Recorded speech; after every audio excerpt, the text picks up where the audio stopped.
So mga tol, opisyal na pong nag-apila ang kampo ni Charlie Suarez sa California State Athletic Commission sa nangyaring kontrobersyal na laban ni Charlie Suarez kay Junior Lightweight World Champion Emmanuel Baquero Navarrete. Nag-apila ang kampo ni Suarez dahil panalo dapat si Suarez sa laban na yon. Kung nerol lang po ng referee at nakatalaga sa commission na nag-review ng video ng replay sa nangyari sa round 6 kung saan sinasabi nilang na headbutt daw itong si Navarrete na nagpapila sa kilay nito. Pero malinaw na malinaw sa replay mga tol na suntok ni Suarez ang tumama dito sa mukha ni Navarrete. Bagamat naglabas na po ang komisyon na gagawin na lang umano nilang no contest ang laban na yan, hindi pa rin po makatarungan para sa kampo ni Suarez. Para sa kanila, panalo dapat si Suarez at hindi dapat gawing no contest. Sa ngayon mga tol, sumagot na po ang komisyon sa apila ng kampo ni Suarez. Magkakaroon umano ng meeting sa June 2. So hintayin na lang po natin yung araw na yan kung ano ba ang magiging resulta. Naglabas na nga din po ng statement ang WBO tungkol sa kontrobersyal na laban. Hinihintay daw nila ang desisyon ng komisyon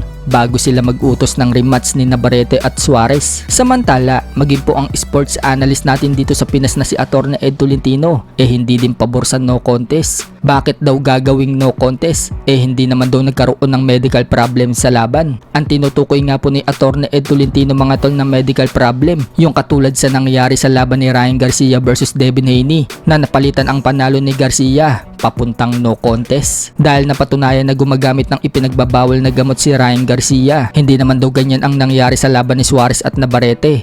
Kaya para kay Atty. Ed Tolentino, maliwanag na dapat daw baguhin ang resulta ng laban na yan at ibigay ang panalo kay Suarez. Sa kabilang banda naman mga tol, matatandaan po na sinabi ni Navarrete sa interview sa kanya pagkatapos ng laban nila ni Suarez, willing siyang makipag-rematch kay Suarez. Pero mukhang nagbabago po ang isip ni Navarrete. Nagbitaw po kasi ng salita si Navarrete na ang desisyon daw na makipag-rematch kay Suarez ay premature pa daw sa ngayon. Papahilumin muna daw niya ang sugat niya at pag-iisipang mabuti kung makikipag-rematch pa ba siya kay Suarez. Kampo umano niya ang magdi-decide kung mananatili pa daw siya sa featherweight division o aakit na siya ng lightweight. Dahil sa pahayag ni Navarrete mga tol, marami tuloy ang nagsasabi na mukhang nababahag na daw ang buntot ni Navarrete kay Suarez. Naramdaman daw siguro ni Navarrete na iba itong si Suarez sa mga nakalaban niyang ibang Pinoy. Talagang warrior at hindi natatakot sa kanya. Well, tingnan na lang po natin mga tol kung papalagan ba ulit ni Navarrete si Suarez. Once po kasi na umakyat siya ng dibisyon, lalo siyang mababash ng mga tao at talagang sasabihin ng iba mga tol na iniiwasan talaga niya si Charlie Suarez. Sa ibang banda naman mga tol, bagamat hindi pa po official kung sino ang nanalo sa senatorial election, laglag na po si pambansang kamao 8 Division World Champion Manny Pacquiao.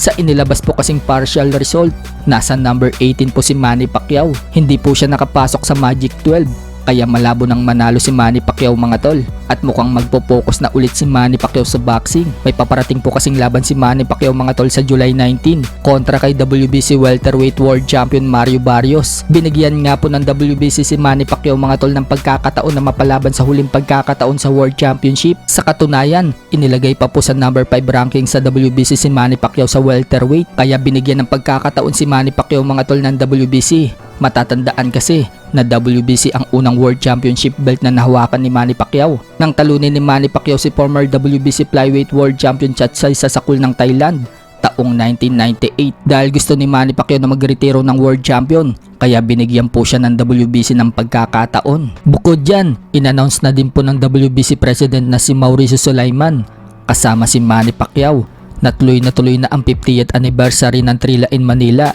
na gaganapin sa October dito sa Pilipinas. Big fight nga po ang magaganap na laban na yan mga tol. Tingnan natin kung makakasama dyan si Manny Pacquiao. Kapag nanalo si Manny Pacquiao kay Mario Barrios, baka isa si Manny Pacquiao ang mapalaban sa Trilla in Manila.